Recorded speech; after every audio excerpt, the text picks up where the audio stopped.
All right, so get ready because today we're diving into something that might sound a bit strange at first. Like, what if I told you that being behind, technologically behind, could actually be the key to getting ahead? Yeah, it does seem a little bit counterintuitive, right? I mean, we're always told to stay ahead of the curve, be on the cutting edge. But the truth is, there are some surprising advantages to being a little bit behind. And that's exactly what we're going to unpack today. The article we're looking at calls it uh, leapfrogging progress. And it basically argues that countries or even like whole societies that are lagging behind in some areas can use that to their advantage. They can jump straight to the newest tech and kind of skip over those awkward, growing pains. Exactly. Imagine you're building a house, right? If you're starting from scratch, you don't have to waste time tearing down an old one. You can just go straight to the latest design, the most efficient materials. It's a clean slate. Okay, so less demolition, more innovation. I like the sound of that. But let's get specific. The article uses China as a prime example of this leapfrogging thing. What happened there? Well, think about landlines. You know how most countries went through that whole phase? China never really did. They went straight to mobile phones and boom, now look at them. Global leaders in mobile tech, mobile payments, crazy fast internet, the whole 9 yards. It's true. I remember visiting China a few years back, and I was blown away. Like, even the street vendors were using QR codes for payments. It felt like I'd stepped into the future. And that illustrates the point perfectly. China needed to connect a massive population and make it easy for people to do business.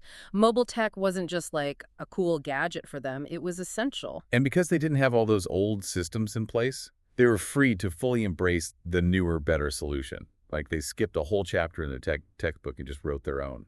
But it wasn't just about convenience, was it?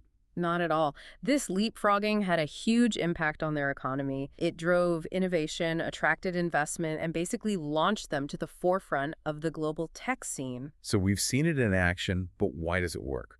The article breaks it down into 4 key factors, and I'm ready to dive in. Let's do it. Let's get into the nitty-gritty. Okay, so factor number 1, they call it leapfrogging, which makes sense, right? Yeah. Like starting fresh. You can just grab the newest tech without having to deal with all that old stuff. It's like, think of a brand new startup. They can move way faster than some big company with like decades of outdated processes. Exactly. No legacy systems holding them back. No need to make things work with outdated tech. It lets them be way more agile, more forward-thinking. Yeah, totally. Like trying to learn to code on a brand new computer versus some like ancient relic from the Stone Age. Perfect analogy. And speaking of needs, that's actually the second factor, strong public need. We saw it in China, right? When people really need better solutions in their lives, they're much more open to trying new things, even if it means changing their habits. It makes sense. Like if your only option to pay a bill was waiting in line for hours, you'd be pretty happy about like online banking. For sure. Think about those early internet days, right? Dial-up speeds, clunky websites. People put up with it because they got it, they understood the potential, the need was there, and that drove everything. Right. They were motivated. And when people see the benefits, they become like champions for that change, right? It Yeah. creates this momentum. Okay, factor number 3, motivated businesses and governments. What's the deal there? So this is where it gets interesting, especially from an economic standpoint. Businesses, they see these huge opportunities in these underserved markets.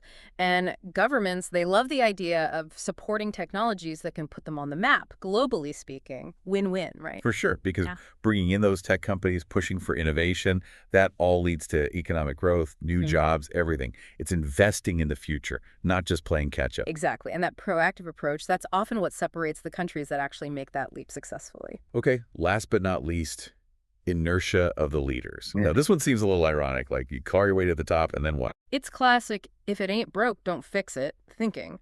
Makes sense on the surface, but with technology especially, what's cutting edge today is old news tomorrow. Like those big tech companies, right? The Yeah. ones who are on top of the world, then they just didn't change with the times. Exactly.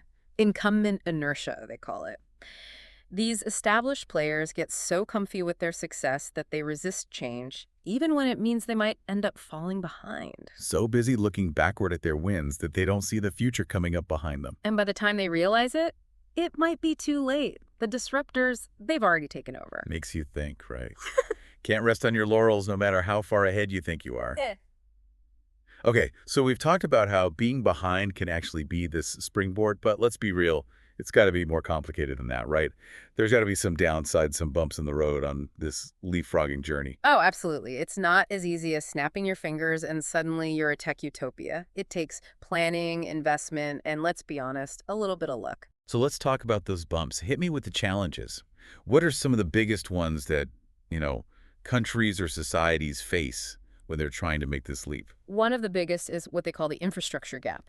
You can't have a strong digital economy without, a solid foundation to build on. Yeah, like trying to build a skyscraper on sand, Right. right? Not going to work out so well. Exactly. You need strong communication networks, reliable power grids, secure data centers.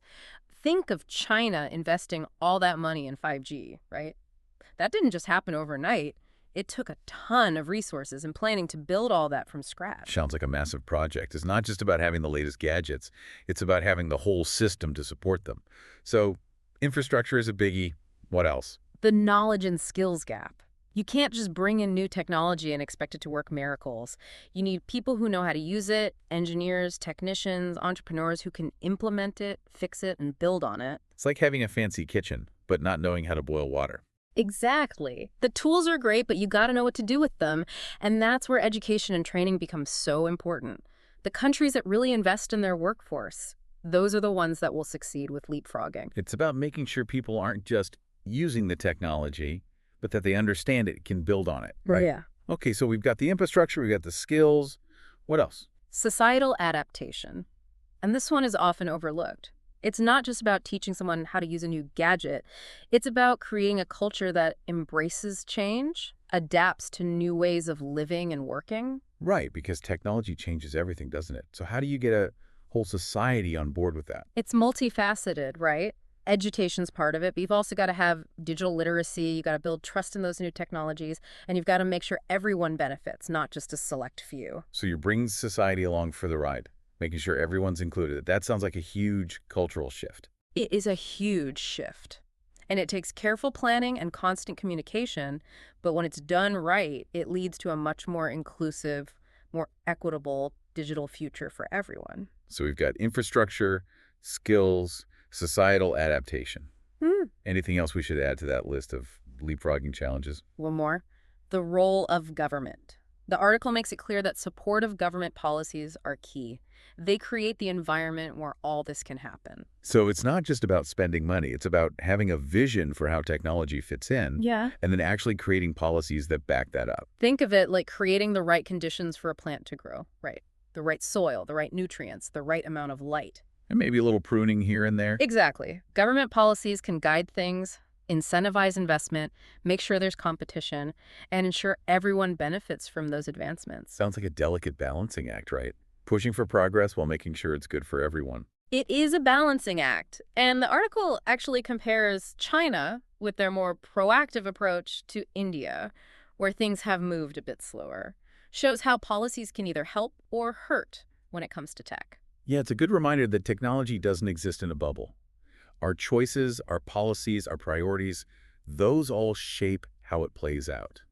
And that brings us right back to this whole leapfrogging idea. It's not just about using new tech because it's cool. It's about understanding the challenges, but also the incredible potential that comes with it. It really shows how technology touches everything, right? Politics, economics, even culture. But, okay, we've been talking big picture stuff, countries and revolutions and all that. But what about us? Like, how does this whole leapfrogging thing apply to, our own lives? That's the really cool part, because you're right, it's not just about countries. Once you start looking for it, you see these little leapfrogging moments everywhere. Your work, your personal life, even just like your daily habits. Okay, then you've got me curious. Give me an example. Okay, think about how long you hang onto a phone before you upgrade. Or a computer. It still works, right? Why bother? But then when you finally do upgrade, you're like, whoa, how did I live without this? You skipped all those little steps and went straight to something way better. That's leapfrogging. Oh, tell me about it. I was using this ancient phone for way too long. Now I've got wireless charging, a decent camera, life-changing. But what about, like, businesses? They do this too. All the time. Imagine a company, they've been using the same accounting software forever. They think they're being smart, right? Sticking with what they know. But what they don't realize is that they're missing out on all this new stuff cloud-based platforms, data analysis tools. So they're busy congratulating themselves for not falling behind, but they already have. Exactly. And by the time they realize it, their competitors, the ones who embraced the new tech, they're already way ahead, more efficient, more profitable, the whole deal. It's like they're running a marathon in flip-flops while everyone else has those fancy running shoes. You might be comfy, but you're not going to win. And that's what makes this leapfrogging concept so powerful. It's not about blindly chasing the newest gadget. It's about understanding that progress isn't always a straight line. Sometimes you gotta take a chance, skip ahead, see what happens. Like taking a shortcut through the woods. Right. Might be a few surprises, but you might just get there faster and you might discover something new along the way. Exactly. And as our world keeps changing, getting more complex, that ability to spot those opportunities, those chances to leapfrog, that's going to be more important than ever. So it's not about being reckless. It's about being adaptable, right? Yeah. Being willing to try new things, maybe even rethinking what progress really means. Right. So as you go about your day, your week, keep that in mind. Where are those opportunities to skip ahead, to embrace a change? Because the future belongs to those who are willing to take that leap. And on that note, we'll wrap up this deep dive. Thanks for exploring these ideas with us.